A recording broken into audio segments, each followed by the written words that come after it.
नमस्कार, सेहत से जुड़े हमारे खास कार्यक्रम डॉक्टर लाइव में आपका बहुत बहुत स्वागत है, जिसमें हम प्रतिदिन डॉक्टरों से खास मुलाकात करते हैं और कई बीमारियों से लोगों को निजात कैसे मिले इस पर चर्चा करते हैं। जैसे इस समय पूरा विश्व है वो कोरोना महामारी से जूझ रहा है, ऐसे में सर्दी खांसी बुखार के लक्षण माने जाते हैं। इसके साथ सांस लेने में तकलीफ, फेफड़ों को इसका इन्फेक्शन, आखिर इसका क्या लक्षण है, इसके बारे में चर्चा करेंगे। हमारे साथ इस खास चर्चा में जुड़ रहे हैं लाइफ बर्थडे हॉस्पिटल का डॉक्टर अरुण केडिया जी। केडिया जी, आपका बहुत बहुत स्वागत है। केडिया जी, मैंने आपसे ये सबसे पहले ये कहा था कि कोरोना के लक्षण है, हम आपसे जानना चाहेंगे आखिर कोरोना के लक्षण किस तरह से हमको पता चले, कैसे इसको हम आभास कर सकते हैं। देखिए, कोरोना के जो मुख्य लक्षण हैं वो आमतौर पर जो नॉर्मल सर्दी खांसी होती है वैसे ही कुछ होते हैं। शुरुआत में हल्की बुखार आती है, उसके बाद 2-4 दिन हल्की सर्दी खांसी या गले में खराश होता है, किसी किसी को शरीर में दर्द होता है और किसी किसी को पेट में दर्द होकर लूज मोशंस होते हैं। तो इन सब में हम कोरोना के लक्षण माने जाते हैं।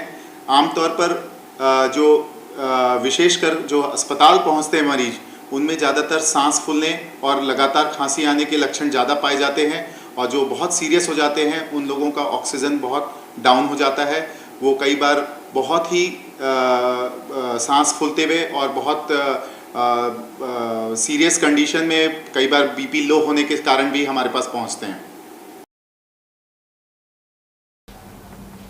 केडिया जी, सबसे पहला ये सवाल है मेरा कि जिस तरीके से इम्यूनिटी लेवल यानी कि रोग प्रतिरोधक क्षमता की बात करते हैं, इसको कैसे हम देखते हैं, ये किस तरह से कारगर होता है कोरोना के दौर में, क्योंकि लगातार जिस तरह से ये जो मामले सामने आ रहे हैं उसको लेकर अब लोगों में ये भी है कि इसके दौरान इम्यूनिटी पावर हमको बना कर रखना चाहिए।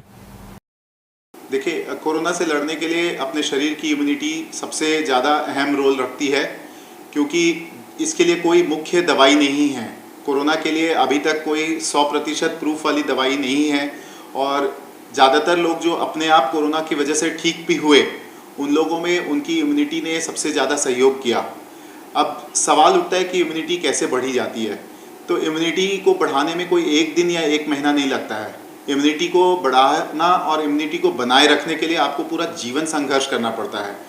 इसमें सबसे इम्पॉर्टेंट होता है कि आप नियमित सवेरे उठकर व्यायाम करें, आप पानी का अधिक से अधिक सेवन करें, आप बाज़ार के जंक फूड जो खासकर आजकल बहुत ज़्यादा प्रचलित हो गए हैं, जो वेस्टर्न स्टाइल के फूड, पिज़्ज़ा, बर्गर और बाहर के जो ठेले में समोसे कचौड़ी ज़्यादा खाते हैं लोग, उनसे अपने को बचना है। जितना हो सके हमें प्राकृतिक खान पान को मेंटेन करना है। हमें हरी सब्जियां, फल, हमारे जो नॉर्मल आहार हैं दाल रोटी चावल, उन पे हमें ज़्यादा निर्भर रहना है। इसके अलावा नियमित व्यायाम बहुत ज़रूरी है। लोग दिन पर दिन आलसी होते जा रहे हैं, लोग दिन पर दिन रात एसी में बैठे रहते हैं, जिसके कारण उनका प्रकृति से जुड़ाव ख़त्म होते जा रहा है। और जैसे जैसे प्रकृति से जुड़ाव ख़त्म होगा, आपकी शरीर ढीली होती जाती है। इम्यूनिटी में मुख्य रूप से सूर्य की किरणों का बहुत इम्पॉर्टेंट रोल है। और जैसे कि प्राचीन काल में हमारे बुज़ुर्ग कहते थे कि सुबह उठकर धूप में बैठ के मालिश किया करना चाहिए, जो लोगों ने अब छोड़ दिया है। तो ये पाया गया है कि धूप के कारण हमारे शरीर में विटामिन डी की कमी नहीं होती है। और कोरोना काल में पाया गया था कि विटामिन डी की कमी से कोरोना पेशेंट्स में और सीरियस होता गया। तो कहीं ना कहीं हम प्रकृति से जितना जुड़े हुए रहेंगे, हमारी इम्यूनिटी उतनी मजबूत रहेगी। तो नियमित व्यायाम, अच्छा खान पान और अच्छी नींद का बहुत अहम रोल है इम्यूनिटी में, क्योंकि हम भाग दौड़ की ज़िंदगी में कई बार अपने शरीर को आराम नहीं देते हैं और इस वजह से भी हमारी इम्यूनिटी डाउन हो जाती है। इसके बाद आते हैं हमारी कुछ बुरे आदतें, जैसे कि अल्कोहल हुआ, नशे की आदतें हुई, पान तंबाकू बीड़ी सिगरेट, इन सब का सेवन भी कहीं ना कहीं हमारी इम्यूनिटी को काफ़ी कम करता है।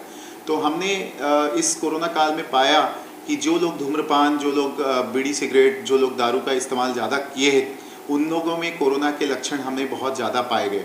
और इसी वजह से ये कैटेगरी के पेशेंट्स काफ़ी सीरियस हुए और कई लोगों ने अपनी जान भी गंवाई। तो इम्यूनिटी कुल मिला के आपके डेली रहन सहन के ऊपर निर्भर करती है। लोगों की जो धारणा है कि 2-4 दिन तुलसी का काढ़ा पी लेने से या 15 दिन गर्म पानी पी लेने से या 15 दिन गर्म पानी और गर्म दूध में हल्दी डाल देने से इम्यूनिटी बढ़ जाएगी, ऐसा नहीं है।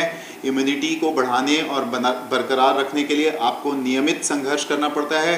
आपको नियमित नियमों का पालन करना पड़ता है। कोई 15 दिन या 1 महीने से आपकी इम्यूनिटी कभी नहीं बढ़ती है। निश्चित तौर पर जिस तरीके से डॉक्टर साहब हमको देखने मिला है कि लोग लॉकडाउन के समय अपने घरों में बैठे रहते थे, लेकिन उसके लिए उपाय घर में बैठे बैठे जो लोग लेजीपना कर रहे थे वो आपकी बातों से झलकता है। हाँ, लेकिन इसके साथ साथ हमने ये भी देखा कि लॉकडाउन के दौरान बहुत सारे लोग जो कभी व्यायाम नहीं करते थे उन्होंने व्यायाम करना चालू किया।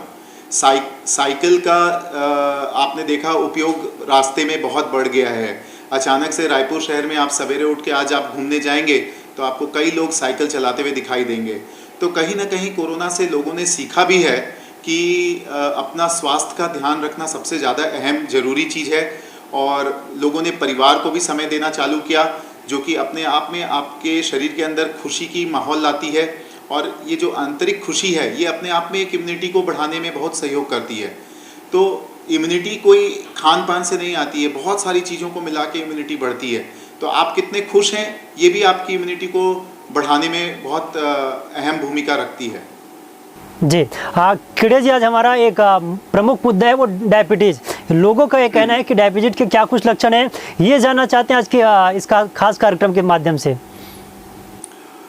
डायबिटीज़ तो अपने आप में एक महामारी के रूप में भारत में चल रही है। भारत तो डायबिटीज़ कैपिटल बन गया है और भारत में लगभग हर 6वां आदमी डायबिटीज़ से पीड़ित है।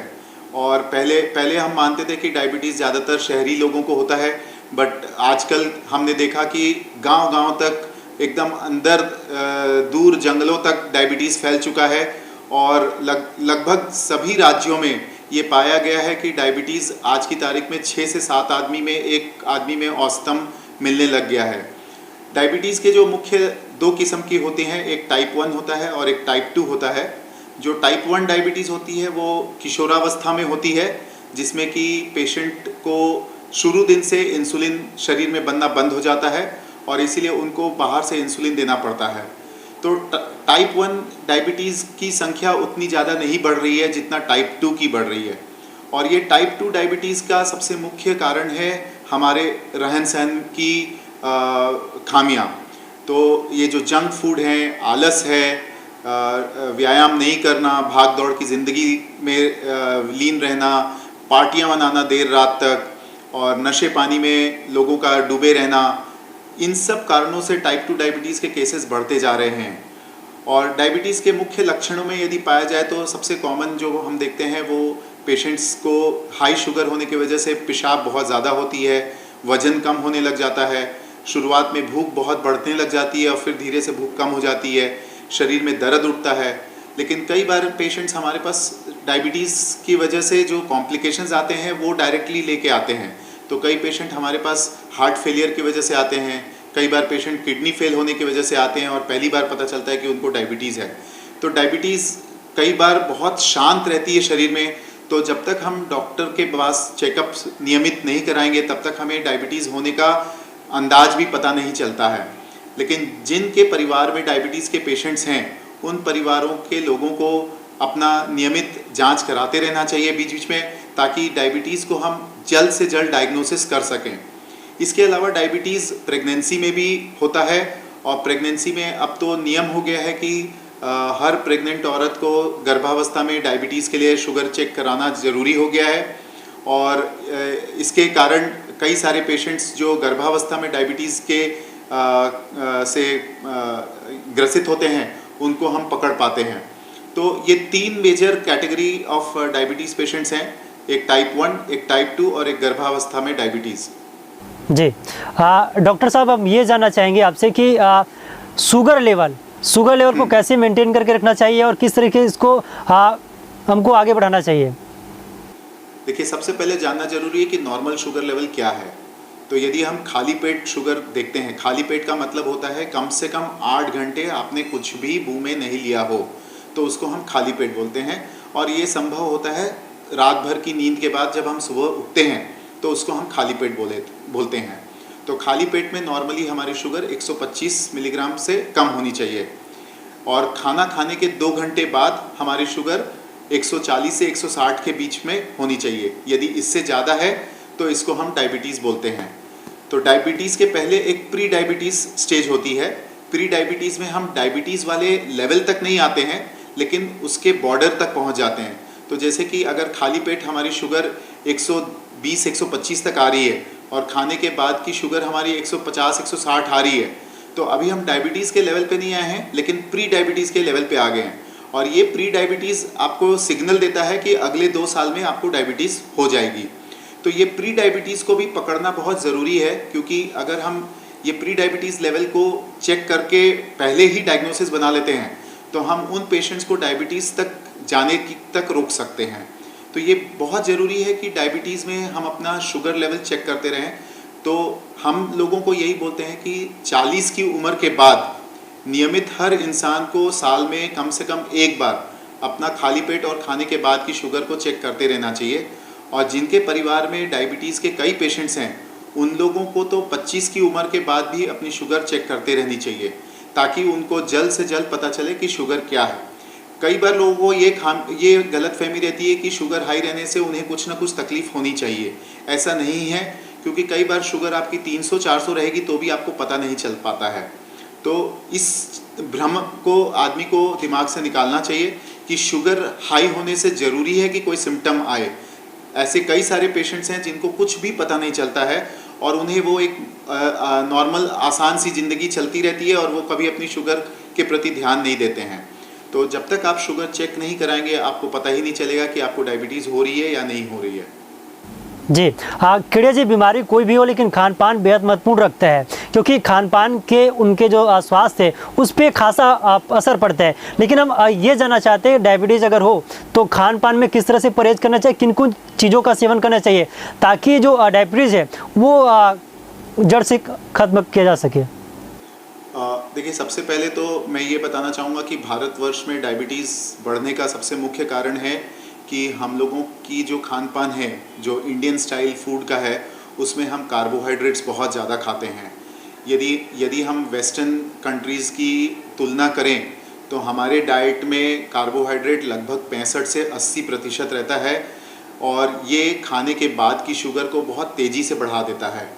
तो खान पान में सबसे इम्पॉर्टेंट जो चीज़ है वो हमें अपने कार्बोहाइड्रेट्स और फैट्स को कम करना चाहिए और प्रोटीन्स को बढ़ाना चाहिए।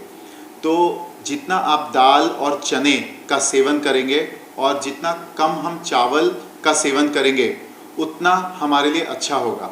अब मान के चलिए कि जैसे छत्तीसगढ़ प्रदेश में सबसे मुख्य रूप से लोग चावल खाते हैं और ये बहुत बड़ा कारण है कि हमारे यहाँ डायबिटीज़ की संख्या बढ़ती जा रही है।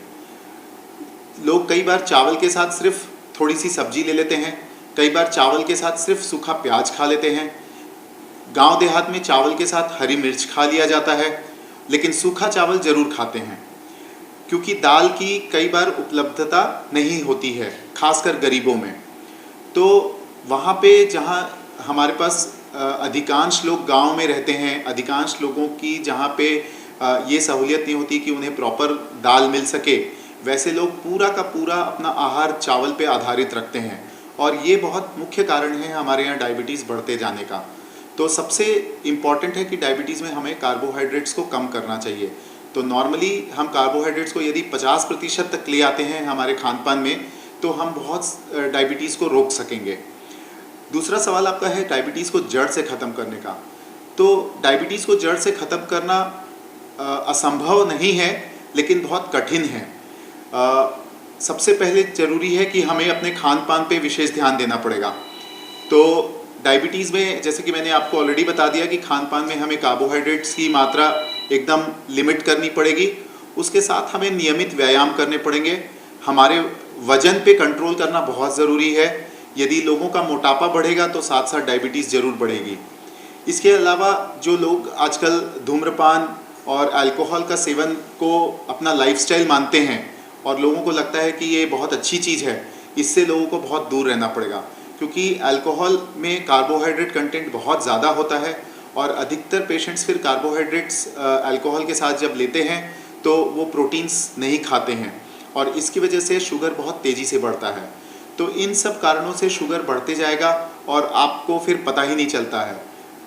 जिन पेशेंट्स को ऑलरेडी डायबिटीज़ डायग्नोज हो जाती है, उनमें हम लोग सबसे पहले उनको लाइफस्टाइल चेंज करने बोलते हैं। हम उन्हें रोज़ सवेरे नियमित व्यायाम करने बोलते हैं। व्यायाम में भी हम चाहते हैं कि लोग मिनिमम 45 मिनट से 1 घंटा अपने शरीर को दें। उसमें चाहे वो साइकिलिंग करें, चाहे पैदल चलें, चाहे दौड़ें, चाहे उन्हें स्विमिंग पसंद है तो स्विमिंग करें, जिम जाना पसंद है तो जिम करें, घर पे योग करना पसंद है तो योग करें। तो आप अपनी सहूलियत और अपनी पसंद के हिसाब से व्यायाम करें, लेकिन वो व्यायाम नियमित बहुत ज़रूरी है। और ये नियम क्या है कि आपको हफ्ते में कम से कम 5 दिन व्यायाम करना चाहिए। इसके अलावा आपकी निद्रा पूरी होनी चाहिए। आप लोग आजकल जो 4-4, 5-5 घंटे सिर्फ सोते हैं और दिन रात कंप्यूटर पे, मोबाइल पे बैठे रहते हैं, वो अपने आप में हमारी स्ट्रेस लेवल को बढ़ाती है और स्ट्रेस की वजह से भी हमारी शुगर बढ़ती जाती है। तो इस चीज़ को बहुत विशेष ध्यान देना पड़ेगा कि नींद पूरी होनी चाहिए। तो हम लोग जो एक अच्छी नींद बोलते हैं वो मिनिमम 7 घंटे को हम लोग एक अच्छी नींद बोलते हैं।